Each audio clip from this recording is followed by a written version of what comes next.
Hi, good afternoon. This is Janet Hard. I'm here to speak to you regarding a very, very serious but amazing topic, neonatal resuscitation, 8th edition. And this is brought to you. I'm an instructor, I'm an active participant, but brought to you by the American Academy of Pediatrics, dedicated to the healthy birth of all infants. So I'm here as a representative speaking to this. If you have any questions after this, because this will be a brief overview, you can definitely call me, ask me, have me help you understand the process, both as an instructor and an active participant.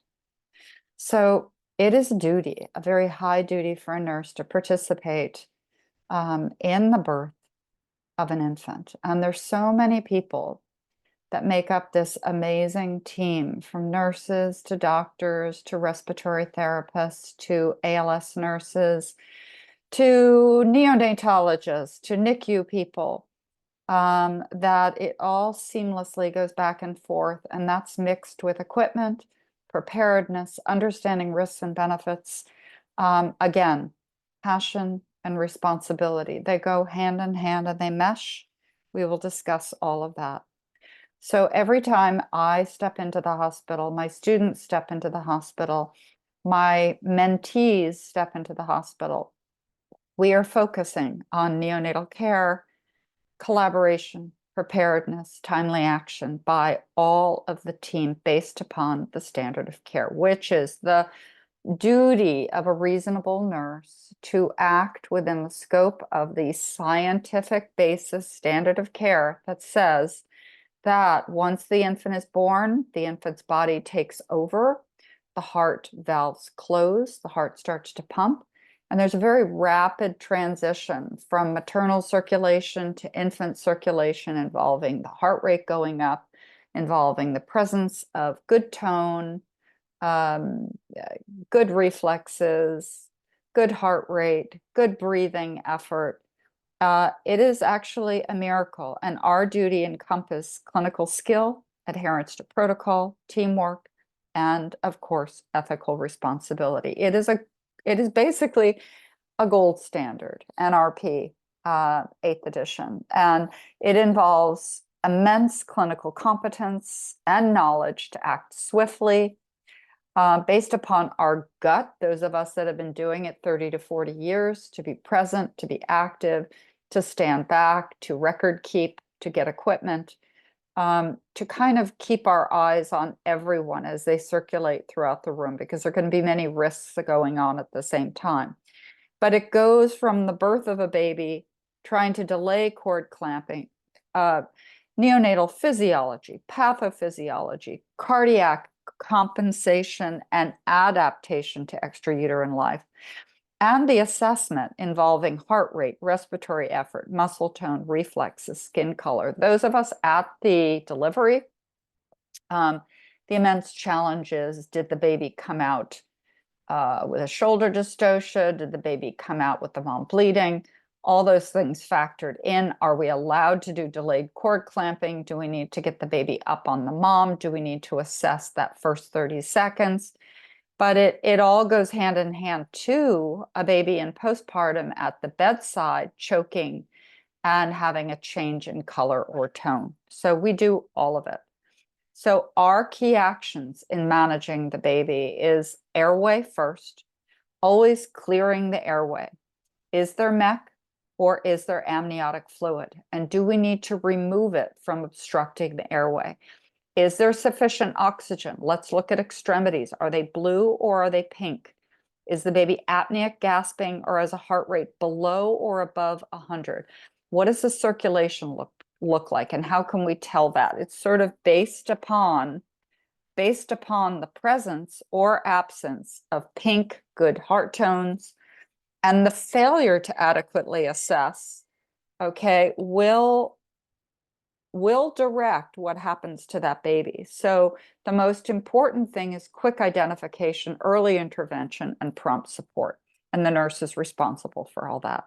So we are adhering to protocols. I tell my students every day, you've got a very high duty. I tell each nurse on the floor, whether they're in their 20s, their 40s, their 60s, their 70s.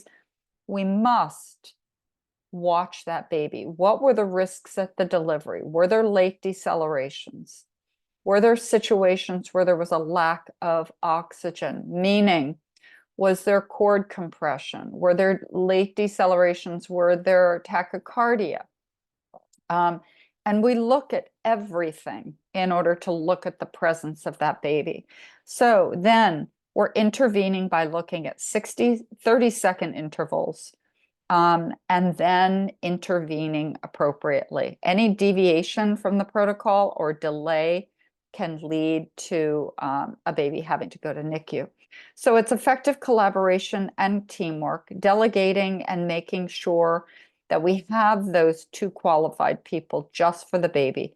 We have the continuous assessment and the feedback of the APGAR scores, the heart rate, and effective intervention of these babies. So our legal responsibility is strong, and it's based upon the standard of care, which are scientific standards. The failure to recognize signs of distress, the heart not transitioning properly, can result in low oxygenation, low blood sugars, delays, failure to communicate, non-presence of the neonatologists. We don't want that. So very, very important to have our duty. So by providing timely evidence-based interventions, the nurse will fulfill their duty to safeguard the well-being of the newborn, and that is most important. So what is collaboration? It is the team, always using a standardized checklist, always knowing the 4 pre-birth questions. What is the gestational age? Is there MEC?